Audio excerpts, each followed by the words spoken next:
everyone, and welcome back to another video, the T on MPD and relationships. So, of course, before we get started, I want to invite you to hit that subscribe button, hit that follow button, and come follow me as we discover our destinies. To my new subscribers and new followers, welcome to my tribe and family at large.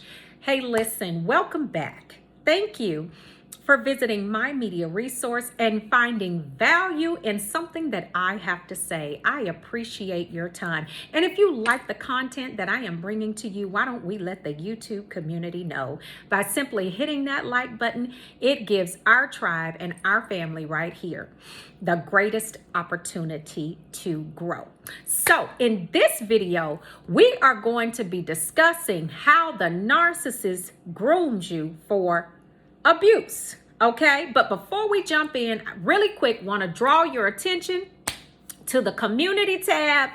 And listen, y'all, we have the merchandise available, the I Said It, and I Said It and I Mean It t-shirts. They are right there in the community tab. The links are there for you to order your t-shirts.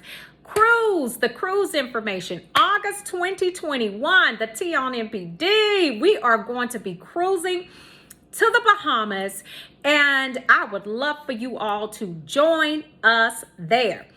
That cruise information is also in the community tab. If you are desiring life coaching, I am a certified professional life coach, and my fee schedule is also in the community tab. So now let's jump to the topic. Yeah, let's jump in. Let's dive right into this topic. How the narcissist grooms you for the abuse. Okay. Now let's talk about let's just go ahead and be clear. Okay. The abuse starts out from the gate, y'all. Okay. The abuse starts out from the gate, because when you look at that whole narcissistic abuse cycle, and we start to look at that, the love bombing in itself is abuse. Okay. It has your brain. You are on a dopamine high almost 24/7 in the beginning of the relationship. Okay. Now notice this.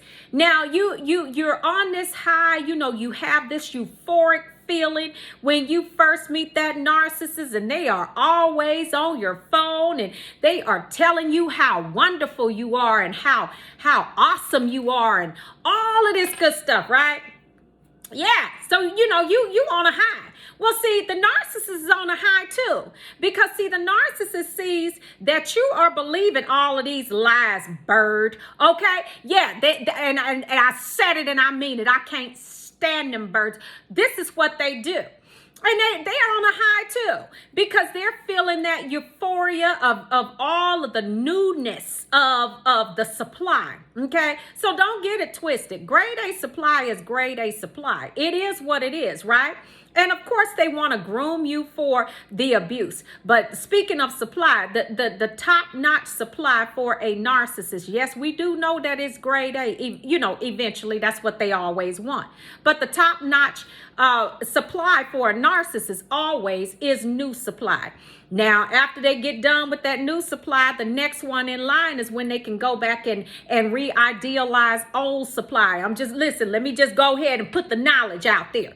So listen, we're talking about grooming you for the abuse. Now, notice this right here. Remember in the beginning, you saw some things that you just thought, that seems a little odd. There were red flags jumping off all over the place, y'all.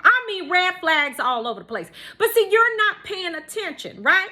Because you're on that euphoric high. The narcissist is engaging all of your sensories, okay? Your eyes, your ears, your nose, the smell, the taste of them, okay? These clowns got it all going down, especially in the bedroom. Now, Notice in the beginning, right? Now this is, I'm gonna teach you all some things about how they actually groom you. Now remember, in the beginning of the relationship, the narcissist, everything that you wanted to do, the narcissist is game. They like, yeah, let's do that, let's do this, let's do that, because they're mirroring you. Remember that? The whole mirroring process.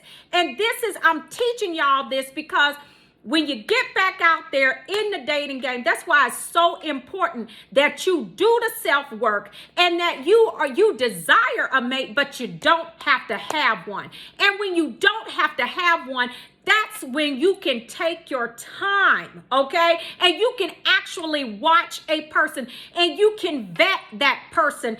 And so that you can make sure that they are fitting and proper to be in that space with you, okay? So listen, so you looking at, you kind of gauging the situation, whatever.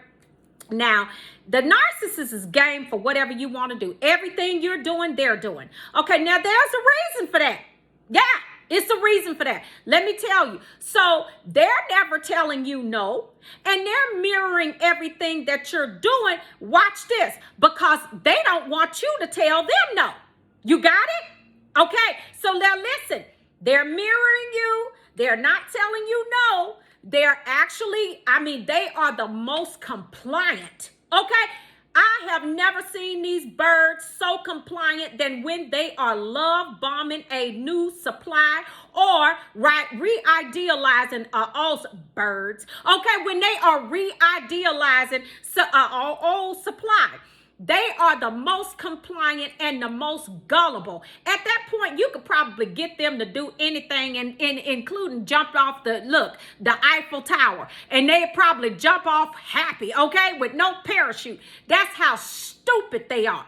I'm telling you, these birds, they are selectively stupid, okay, with about 99 different kinds of crazy going on. Okay, let's move on.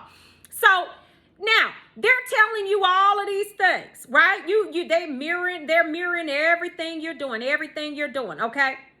No arguments. They're happy with everything that's going on. So now they're not telling you no because they don't want you to tell them no, okay? Now, also, what they're also doing, now you don't know this, right? Because you don't pay attention. You don't pay attention to what's going on.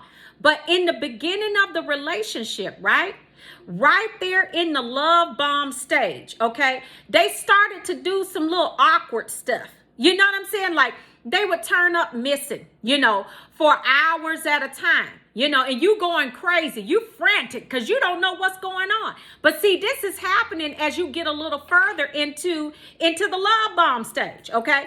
And then when they come back, they have this excuse, oh, I had a extra long meeting, or I had something I had to do with the family, and this and that and the other, and I was trying to call you, but my phone died, and then they got every excuse under the sun, honey. These birds, they got it locked and loaded, okay? They got an excuse for every minute of the day of the hour, clowns, okay? I'm talking about seriously.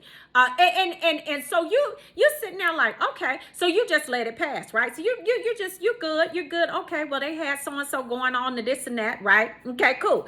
All right, so you get a little further on into it, right?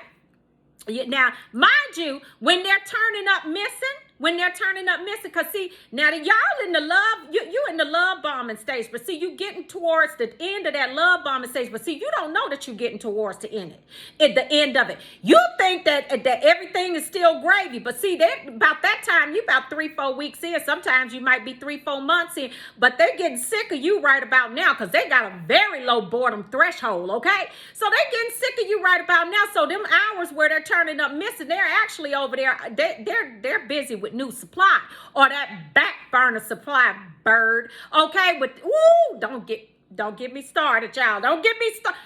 Anyway, so they over there, they turning up missing, okay? So a little bit more time come by, and you done had a conversation. You actually sat the narcissist down. You had a conversation. Now with your sophisticated, educated self, okay, with your sensible behind. You had the nerve enough to sit this bird down. Oh, bird, I said it and I mean it. You had the nerve enough to sit this bird down and have a conversation about, the couple times they have turned up missing. Oh, that's it. Baby, that's it. You just hit the bump in the road. You just said, basically, you do not agree with their behavior. And you haven't even gotten into the devalue. Well, you don't know that you have gotten into the devalue stage. You still think you in the love bomb. Y'all just had a little disagreement. Oh, no. No, that thing transitioned when they turned up missing for those hours at a time. That you had already transitioned into the devalue and you didn't know it yet. Okay. So you sitting up there, you had a nerve enough to bring your sensible behind to the table and ask that bird to sit there and have a conversation with you. And I've already told you they are selectively stupid. So it doesn't matter what you say to them. It doesn't matter how you bring it to them. What they see is criticism, and you are not playing along with the game. Because remember, they have already conditioned you by mirroring you and saying yes to everything that you wanted to do in the beginning, that you're not supposed to ask them any questions. You all are not supposed to be having any conversations other than yes, Master Narcissist, yes, this and that, yes, Miss Narcissist, whatever you want to do, bird, okay, whatever you want to do. They have already conditioned you for this, okay? So now you sat down and had that conversation, baby. You are in the devalue stage, yes. And honey, let me tell you something. It is coming hard and fast now. And listen, you just don't know that you have that you have actually switched over into that devalue stage. Now you're in that devalue stage. Now they're going ghost. Okay, they have ghosted you for a whole weekend and you trying to figure out, well, wait a minute, how long? We just had a conversation about you turning up missing for a few hours. Okay, we had a conversation about you having to work extra long hours and just didn't communicate it because I had prepared dinner or I had made a dinner reservation for us to go to X, Y, and Z. Okay, so all you were asking for the narcissist to do was to just communicate. Oh, that bird is not communicating with anything. Oh, skunk. Okay, that thing is not communicating with anything. Because guess what? The motive and the name of the game is to keep you confused, to keep you tore up, to keep your peace away from you so they can have you in pieces and not peace, okay? That is the name of the game, and now they're gone for a whole weekend. Huh? These clowns, yeah, they did the doggone thing. So now they just pulled out. Listen, they left from your house on Friday morning. You kissed them good, have a good day. You done packed the lunch and everything. And baby, you don't hear from that narcissist again until Sunday evening, might be Monday morning. Okay? So you sitting there all weekend ruminating because you don't know where this clown is. Have no idea. But see, here's the thing. Now you're all the way over into the devalue stage. Now this is where you have honestly sat back and said this whole 2 days, okay, that you have had to sit there and wonder where this fool was. Now that is when that right there is when that red flag just really start jumping and waving. And you're sitting there thinking, where is this person gone all weekend? But see, they had started grooming you for the abuse when they just went silent for hours at a time. Now, this had never happened before. Now that they've turned up ghost, right? Now you are right over into that devalue, headed straight over to the discard stage. But this is how they groom you for the abuse. Then when you sat them down and tried to ask them questions about what was going on, it was a one-way conversation. And that was only you having the conversation with them, baby, because they were not giving you any answers. Matter of fact, in that conversation, they were very evasive in all of the questions you asked, and baby turned around and started accusing you of having relationships with other people and having all kinds of everything going on somewhere else, because what they were doing, they got the buck dancing and deflecting in that conversation, okay? Because they were at that point grooming you. You don't ask me where I'm going. You don't ask me where I've been. You don't ask me any questions. I do what I want to do in this relationship. You got me This is what the narcissist is telling you. I do what I want to do. I run this how I want to run it. Because remember in the beginning, and this is what they expect that is going to stay in your mind, and where they always know that you're going to want to go back to is the beginning. And so in the beginning, that's why they do, and they don't ask you any questions, because they don't want you asking them any questions. I mean, they'll ask you questions like, what's your favorite color? Your favorite things to do. They will do a little mini interrogation, but about your life, because see, they already know that you are a good person. They already know what type of person you are. They already know that you have a big heart. They already know all of that. But see, what they're doing is they're not asking you questions about that, because they don't want you asking them any questions. Remember now, they are grooming you. You got to watch it from both sides. But see, the ocean looks very different when you're sitting out, when you're actually dog pedaling out in the middle of that bad boy, than it does when you're on the beach looking at the ocean. You understand what I'm saying? So you can't, and I've said all of that to say this: you can't see what's happening and you being groomed for the abuse when you in the middle of that thing. Okay? But once you out, and now that you are watching this video and you think back over it, you see what was happening at that time. And the reason I wanted to bring this is because you need to understand that when you go into another relationship, if you see something jumping off like this, you don't even play with it. Now, baby, you take that bird and look, show them the door. Okay, that pigeon.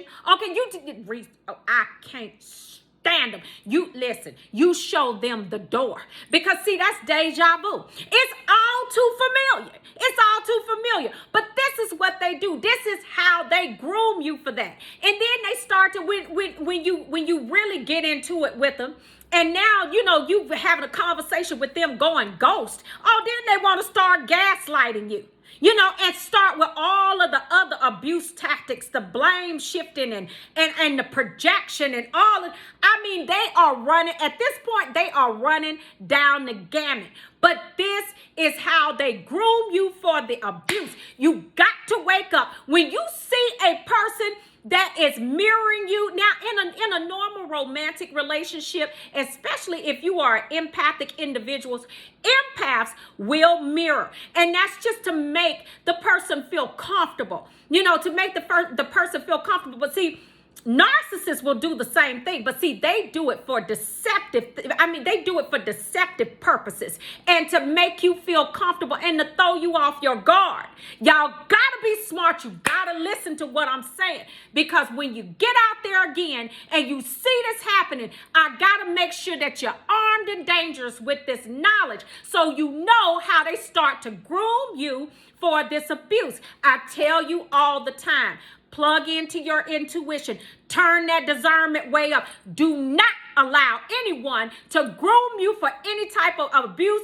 If you can't ask questions out the gate, if they're turning up missing, if you can't find them, and listen, nobody should be on your phone every day, every minute of the hour anyway, because that right there in itself, it should be to you a violation of your personal space. Have you some personal space and make them listen. If they don't want to respect your boundaries, then they don't want to respect you. Have you some solid bulletproof boundaries, and let me tell you something. You make sure that you get it. You get up in their face and you let them know. And I don't mean in in a belligerent way, but you let them know what your standards are. And the first time they cut up and cross that line, you be willing to walk away and let it go. Because if it happened one time, it'll happen again. Do not allow anyone to groom you for abuse, because this is how it happens. So I wanted to make sure that you all had this information, that you stay locked and loaded, guarded, and suited up and booted up, ready for war, because that's what it is out here with these clowns, honey. These birds, I told you, they belong in the trees, not in your bed and not in your life, not in your homes, okay? So until the next video, you all be blessed and highly favored, and I will see you on the next video. Ciao, you all.